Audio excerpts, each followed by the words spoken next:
Ele fez o impensável. Traiu-me em público, expondo a nossa verdade escondida como um crime. O choque foi brutal. A punição veio na forma de humilhação e isolamento. Mas essa exposição forçada revelou a sua covardia e abriu o caminho para a minha libertação. Tudo começou quando cheguei a Lisboa, carregando uma mala velha e um sotaque do interior que me traía a cada palavra. Vim de uma vila pequena no Alentejo para estudar na universidade, cheio de medos perante a cidade grande. A capital parecia um labirinto de ruas estreitas e multidões apressadas, onde eu me sentia um intruso. No primeiro dia, no grupo de estudantes portugueses, Miguel destacou-se. Confiante, ele conhecia cada canto da universidade e da cidade, guiando os novatos como se fosse dono do lugar. A sua presença acalmou o meu pânico inicial.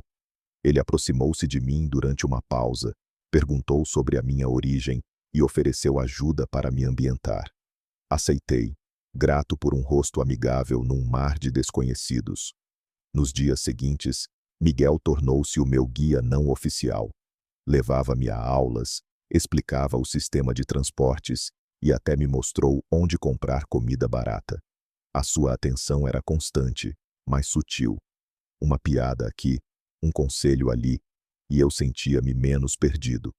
Uma tarde, após uma aula cansativa, ele sugeriu uma cerveja num bar perto do campus. Aceitei sem hesitar.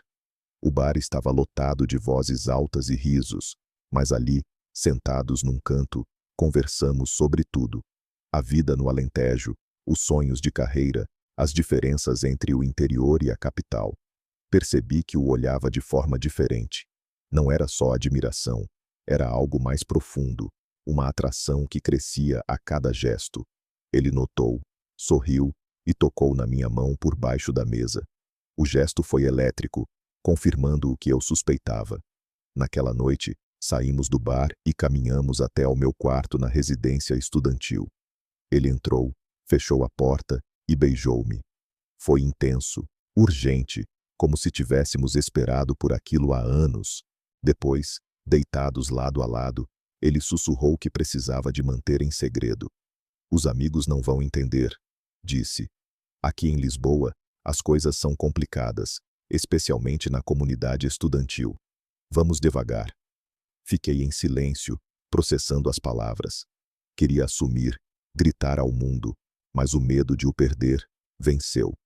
Aceitei o segredo, pensando que era temporário. Nas semanas que se seguiram, os nossos encontros tornaram-se rotina. Miguel buscava-me após as aulas, levava-me a parques isolados ou ao seu apartamento quando os colegas não estavam. Os momentos a sós eram carregados de paixão. Toques rápidos em corredores vazios, olhares prolongados durante refeições em grupo. Ele fazia-me sentir vivo, protegido num mundo que ainda me intimidava. Mas os sinais de tensão começaram a aparecer. Uma vez, durante um almoço com o grupo, uma colega brincou. Vocês dois andam sempre juntos, há algo aí? Miguel riu alto, negou veementemente. Somos só amigos, não inventes. A negação doeu, mas ri junto para não chamar atenção. Dentro de mim, questionava por que tanta precaução. Ignorava as mensagens sem resposta aos fins de semana, quando ele dizia estar ocupado com família ou estudos. Aceitava desculpas vagas para não sairmos em público, sempre optando por lugares afastados. Acreditava que ele precisava de tempo para ganhar coragem. Uma noite, no seu apartamento, depois de um momento íntimo, confrontei-o levemente. Quando vamos assumir? Ele hesitou. Respondeu que não era o momento certo, que a pressão da universidade e dos amigos o impedia. Não quero complicar as coisas para nós, disse. Engoli as dúvidas, focando no que tínhamos em privado. Mas o segredo começava a pesar. Comecei a notar olhares curiosos no grupo. Alguém comentou que nos via sempre juntos, e Miguel desviou o assunto com uma piada. A tensão crescia. Eu queria mais. Ele mantinha as barreiras. Uma discussão surgiu quando planeei uma saída em grupo e inclui-o naturalmente. Ele recusou, alegando um compromisso. Mais tarde, descobri que fora a uma festa sem mim. Confrontado, defendeu-se. Preciso de espaço, não posso estar sempre contigo. As palavras feriram, mas desculpei, temendo o fim. O conflito interno aumentava. O desejo de liberdade contra o apego a ele. Dias depois, numa aula conjunta, sentei-me ao seu lado. Ele evitou contato físico, mantendo distância. Após a aula, puxei-o para um canto. "O que se passa?" Respondeu irritado. "Estás a pressionar demais. Se continuas assim, vai dar problemas." A ameaça velada assustou-me, mas também despertou raiva. Porque eu era o problema. Porque o segredo o protegia só a ele. A napensão subia. Comecei a questionar se valia a pena. No entanto, uma mensagem dele à noite, pedindo para nos vermos, derretia as dúvidas. Encontramo-nos num parque escuro, e a paixão regressou. Mas no fundo, sabia que o equilíbrio era frágil. O primeiro grande conflito explodiu numa reunião do grupo estudantil. Alguém sugeriu uma viagem coletiva, e eu propus incluir Miguel. Ele reagiu mal, disse que não podia, e saiu abruptamente. Segui-o, exigi explicações. "Estás a expor-nos", gritou baixo. "Se continuas, acaba." O ultimato chocou-me. Regressei ao quarto, debatendo-me entre terminar ou ceder. Escolhi ceder, mais uma vez. Mas a semente da dúvida germinava. Semanas passaram, e o padrão repetia-se. Momentos de proximidade seguidos de distanciamento. Uma vez, vi-o falar animadamente com outro estudante, um rapaz novo no grupo. Ciúme surgiu, mas ignorei.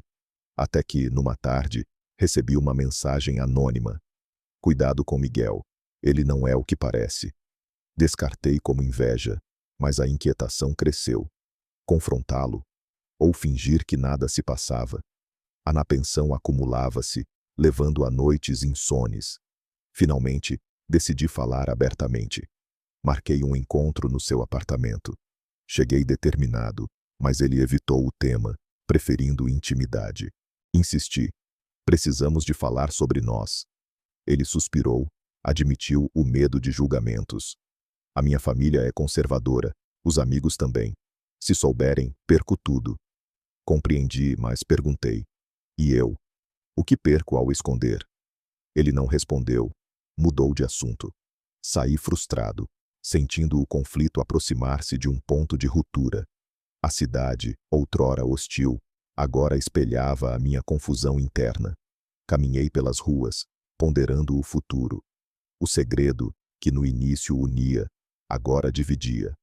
A tensão explodiu quando uma mensagem anônima me alertou. "Miguel joga em 2 campos. Cuidado." Ignorei no início, mas a dúvida corroía-me como veneno lento. Os nossos encontros continuavam, mas agora com uma sombra. Ele chegava ao meu quarto tarde da noite, depois de festas que eu não era convidado, e a intimidade mascarava as lacunas. Uma vez, após uma sessão de estudo em grupo, ele puxou-me para um beco atrás da universidade. Beijou-me com urgência, mas quando sugeri sairmos juntos no fim de semana, recusou. "Tenho planos com amigos." Perguntei quem, e ele desviou. "Não sejas ciumento, complica tudo."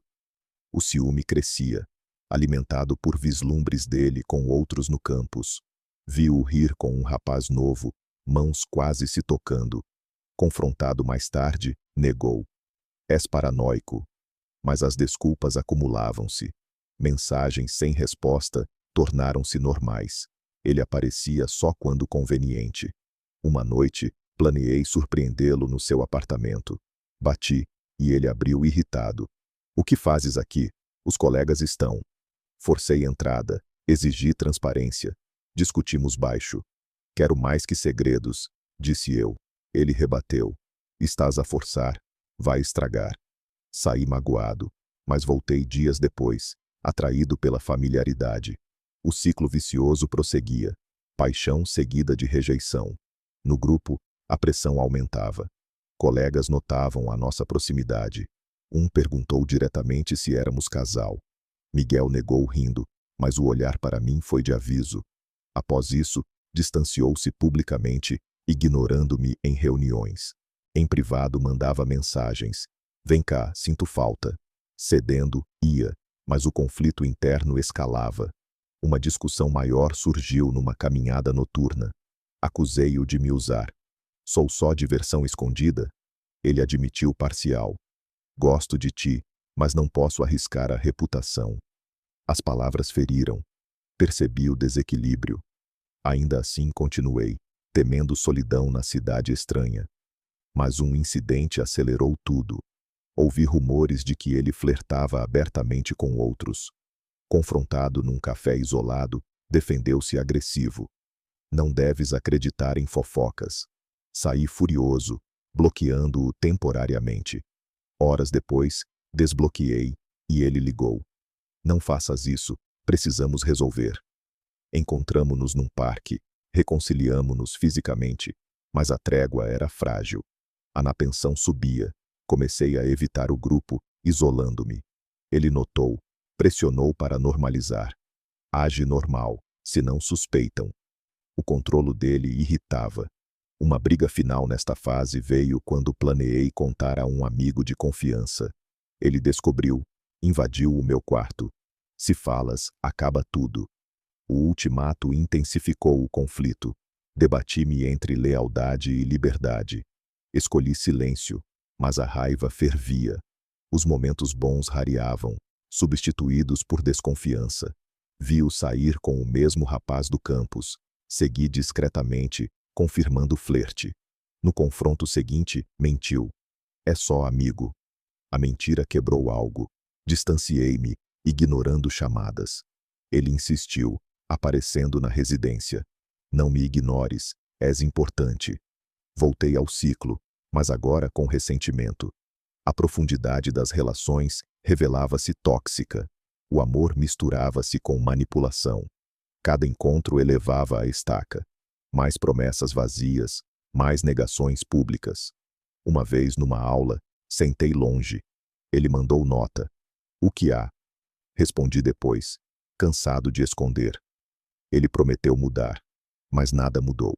O conflito culminava internamente.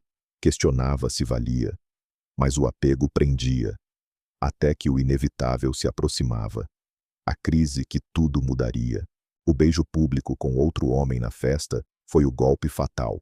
Expôs a farsa, deixando-me nu perante olhares acusadores. O mundo girou. Saí correndo, coração acelerado. No dia seguinte, confrontei Miguel no café da universidade, voz tremendo. Como pudeste? Ele desviou olhares, acusou-me de imaturidade. Não entendes a pressão aqui. A traição queimava. Percebi que o segredo protegia só ele. A história espalhou-se como fogo. Cochichos nos corredores, risos atrás das costas. Colegas afastavam-se, temendo associação.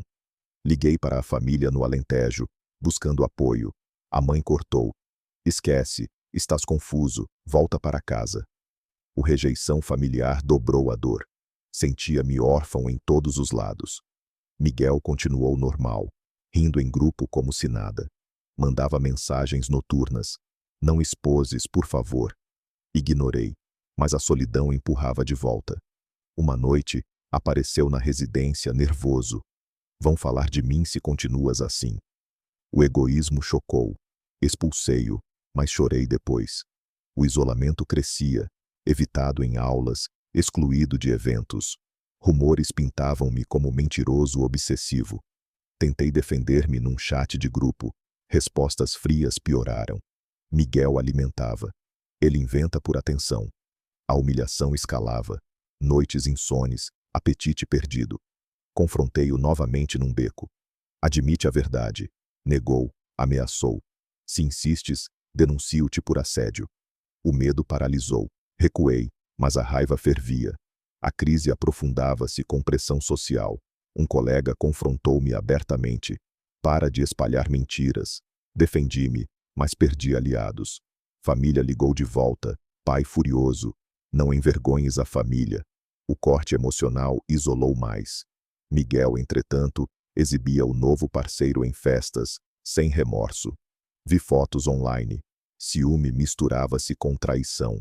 Tentativa de reconciliação veio dele. Vamos falar, sinto falta. Encontrei-o num café afastado. Prometeu descrição melhor, mas negou o erro. Recusei. Saí forte, mas quebrado por dentro. O conflito externo intensificava. Boicote em projetos grupais, notas baixas por distração. Busquei ajuda num conselheiro universitário. Ouvi empatia, mas nada resolvido. Miguel espalhava contra-rumores. Ele é instável. A difamação atingiu pico numa reunião estudantil. Acusado publicamente, defendi-me sozinho. Saí humilhado, questionando tudo. A crise tocava fundo. Identidade questionada, futuro incerto. Mas uma faísca de resistência surgia. Não cederia mais. A napensão levava à culminação inevitável. A negação pública na festa seguinte foi o estopim. Ele inventou tudo por solidão, disse Miguel alto, rindo com o novo parceiro. A humilhação total quebrou correntes. Confrontei-o ali mesmo. Mentes para ti próprio. Saí de cabeça erguida, ignorando risos. No dia após, bloqueei o definitivo. Ele tentou contatos via amigos. Precisa parar. Afeta-me. Ignorei, focando sobrevivência. Preconceito persistia. Exclusão em grupos, olhares hostis. Mas gestos pequenos ajudavam. Um colega britânico convidou para estudar, sem julgamentos. Aceitei, formando laços novos. Miguel perdia terreno. Aliados questionavam duplicidade. Ouvi rumores. O parceiro o deixou. Amigos distanciavam. Ele procurou-me na universidade. Errei. Perdoa. Recusei. Carregas a tua covardia sozinho. O confronto final veio numa mensagem. Vais destruir-me? Respondi. Já destruíste o suficiente. Apaguei tudo, libertando-me. A luta interna prosseguia. Noites de dúvida, mas determinação crescia. Enfrentei família via videochamada. Aceitem ou percam-me. Silêncio seguido de relutante apoio mínimo. Na universidade, participei em debates, expondo preconceito sutil. Ganhei respeito gradual. Miguel isolava-se. Vi-o sozinho em eventos, charme falhando. A culminação trazia escolha. Viver autêntico. Afastei tóxicos, abracei novos círculos. O rosrive definitivo solidificava, pronto para o fim moral. A verdade emergiu vitoriosa quando Miguel admitiu publicamente o erro num debate universitário, mas tarde demais para reparar. A justiça veio no isolamento que ele impôs a si. Aliados foram, reputação ruiu. Eu, transformado, contei a história num evento sobre identidade, ganhando aplausos e conexões. Aprendi. Esconder sufoca, assumir liberta apesar do medo.